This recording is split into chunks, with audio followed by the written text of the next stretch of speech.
কোনো ব্যক্তিকে যেন নিয়োগ প্রদান করা হয়।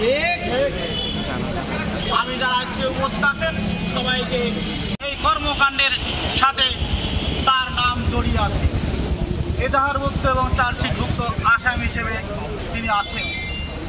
এই অবস্থায় তাকে কিভাবে কোন ব্যক্তিদের সুপারিশে নারী ও শিশু নির্যাতন দমন ট্রাইব্যুনালের মতো স্পর্শকাতর একটি আদালতের পিপি নিয়োগ করা হয়েছে এটা আমার বোধগম্য নয়। এই বিষয়টি নারী এবং স্বাধীনতা এবং যারা মানবাধিকার কর্মী তাদের স্পিরিটের সাথে যায় না, এই বৈষম্য বিরোধী আন্দোলনের স্পিরিটের সাথে যায় না।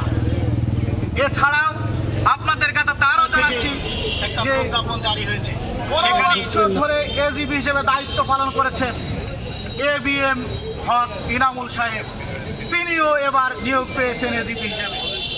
তার মানে কি দাঁড়ালো, 15 বছর ধরে স্বৈরাচারী সরকারের সুবিধাভোগী হলেন, আবার অন্তর্বর্তীকালীন সরকারের সুবিধাভোগী উনি হলেন। অ্যাডভোকেট মেহেরুন্নেছা মনি, উনি ভেস্টেড প্রপার্টির এজিপি হিসেবে এখনো চলমান আছেন, অথচ উনিও আবার এই অন্তর্বর্তীকালীন সরকারের এজিপি হিসেবে নিয়োগ পেলেন। এই সমস্ত নিয়োগ কোন অর্থ বাণিজ্যের মাধ্যমে হয়েছে কিনা এই বিষয়টি প্রশাসনের কাছে আমার দৃষ্টি আকর্ষণ। এই বিষয়ে তদন্ত করে এই যারা এর সাথে জড়িত তাদের খুঁজে বের করতে হবে। হাজার হাজার ছাত্র জনতা এই স্বাধীন বাংলাদেশে রক্ত দিয়েছে এই বৈষম্য দূর করার জন্য, এই অন্যায় অনাচার দূর, এই সমস্ত বিষয় দূর করার জন্য।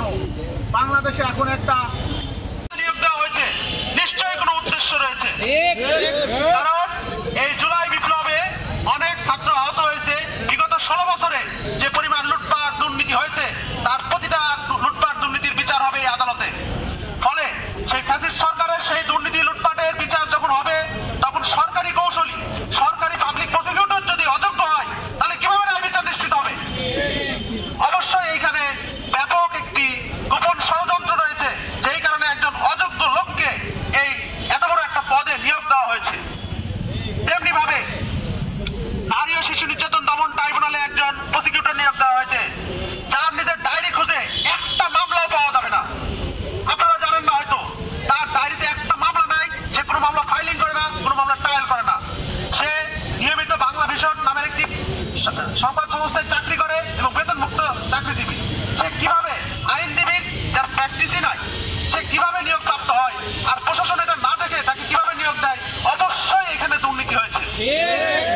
এই দুর্নীতির শুধু বিচার করলে হবে না, এই দুইজন বড় পদের যে পিপি নিয়োগ হয়েছে এই দুজনকে দ্রুত অপসারণার্থে প্রশাসনকে দ্রুত কার্যকর পদক্ষেপ নিতে হবে। নতুবা এই সাধারণ জনগণ এবং এই ছাত্ররা সাথে আমরা আইনজীবীরাও এটার বিরুদ্ধে আন্দোলন সংগ্রাম করে